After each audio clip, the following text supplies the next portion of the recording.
গুমের ঘটনায় সাবেক প্রধানমন্ত্রী ও আওয়ামী লীগ সভাপতি শেখ হাসিনার বিরুদ্ধে প্রথম অভিযোগ দাখিল করা হয়েছে আন্তর্জাতিক অপরাধ ট্রাইব্যুনালে।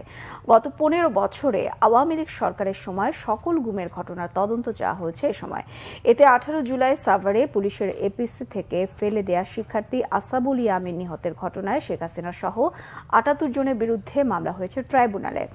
বিস্তারিত জানাচ্ছেন সৈকত সাদিক।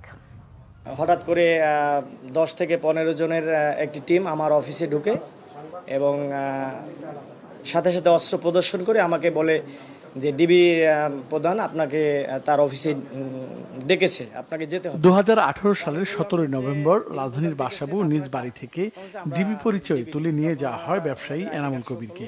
ডিবি কার্যালয়ে 9 দিন আটকে রেখে হাত পা চোখ বেঁধে নির্যাতন চালানো হয় তার উপর। জানতে চাওয়া হয় জামাত নেতাদের অবস্থান সম্পর্কে। আমাকে জামাতের নেতৃবৃন্দকে ধরিয়ে দেওয়ার জন্য তাদের ইনফরমেশন চাচ্ছিল। তা আমি বলছি যে না, আমি তো জানি না তারা কোথায় থাকে।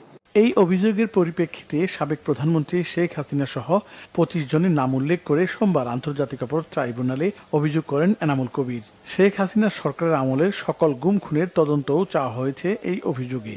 তাকে গোপন কারাগারে আটকে রাখা বা অথবা ডিবি অফিসে আটকে রাখা, পরিবারকে জানতে না দিয়ে এই ঘটনার দায়ে, এই মানবতা বিরোধী অপরাধের দায়ে তদানীন্তন পুলিশ প্রশাসনের ঊর্ধ্বতন কর্তা ব্যক্তি, প্রধানমন্ত্রী এবং যাদের নির্দেশে এইভাবে পরিকল্পিতভাবে গুমের ঘটনাগুলো ঘটেছে সারা দেশব্যাপী, তাদের সবার বিরুদ্ধে দায়ী করে মোটামুটি 25 জনের নাম উল্লেখ করে তিনি একটা অভিযোগ আমাদের কাছে দায়ের করেছেন।